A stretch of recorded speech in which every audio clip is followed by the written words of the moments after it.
Recorded Books presents a Southern Voices production, Bon Appetit, a Sarah Booth Delaney mystery by Carolyn Haines. This unabridged recording is narrated by Kate Forbes. Recorded Books is the producer and publisher of Southern Voices, celebrating the rich heritage and distinct characteristics of Southern writers. And now, Bon Appetit. Chapter 1.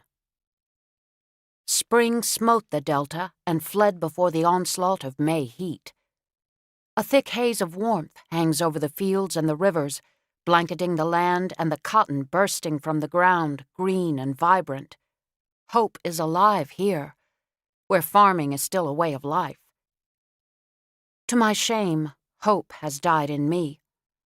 The loss of my child, my potential son or daughter, has done something to me, and I'm afraid it can't be repaired. While the cotton is growing and my partner's husband, Oscar, and Deputy Gordon Walters have both fully recovered from the plague that nearly killed them, I have not fared so well. At least not emotionally. Doc says my body is healing fine, no permanent internal injuries, and my broken arm is all but mended. There should be no ill effects. So what's wrong with my heart? Dahlia House, my family home, echoes with loneliness. The familiar rooms are too big and empty in a way I never noticed. Perhaps this malaise of melancholy is hormone-induced, as CCD Falcon, my transgender friend who is an authority on the tricky role of endocrine chemistry, tells me. She assures me that my body will balance itself and that time will buffer this loss.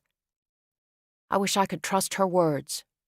There are no known Delaney genes for moping, yet I can't seem to stop. Songwriter Jesse Winchester says it best. It takes nothing to pity yourself, but it's dangerous fun. Unable to endure the shadows of Dahlia House, I've taken myself outdoors into the heat, laden with the smell of summer. The scent of this sun-warmed land, the taste of it, is imprinted on my DNA. These fields have been my solace through so many losses, but I find no comfort here now.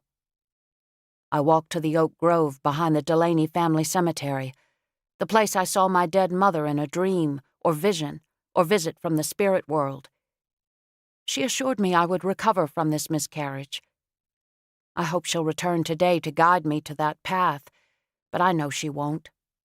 She's warned me about lingering in the past, and she won't facilitate my melancholy.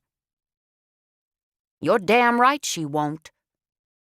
Jitty, the resident haint of Dahlia House, has found me. Jitty has the tracking abilities of a Parchman prison bloodhound and the fashion sense of Jackie Kennedy, or on some days Carrie Bradshaw. Therefore I'm stunned by her white apron and chef's hat. Jitty does not do domestic, despite the fact she was my great-great-grandmother Alice's nanny and best friend. What she does do is tap into my private thoughts, a habit I find more than annoying. Don't badger me, Jitty. I'm not in the mood, I warned her.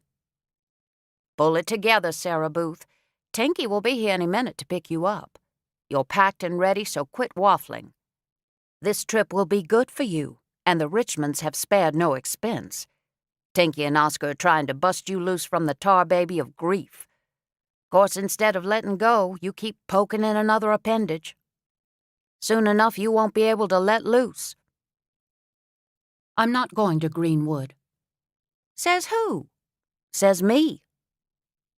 My fingers brushed against the rough bark of an oak tree, igniting a tickle of childhood sensation, just a split second of the past. I don't want a vacation or a stay in a luxury boutique hotel. What I want is to time travel, to go back to a place where my parents are alive and I'm the protected and beloved child. Jitty is having none of that. Wrong. Tinky has gone to a lot of trouble to plan this trip for you. From what I've seen, you can sure benefit from some cooking classes. Girl, that handsome Graf milieu is gonna want to eat sometimes. Even movie stars got to feed the gullet on occasion. Then he can cook. My tone was reasonable, cloaking the deep sense of loneliness brought on by the mention of Graf's name. He was my man, and I needed him beside me, even though my logical brain knew he could not walk out. To keep listening to this audiobook, I've left you a link in the description so you can do it, at no cost thanks to Audible's 30-day free trial.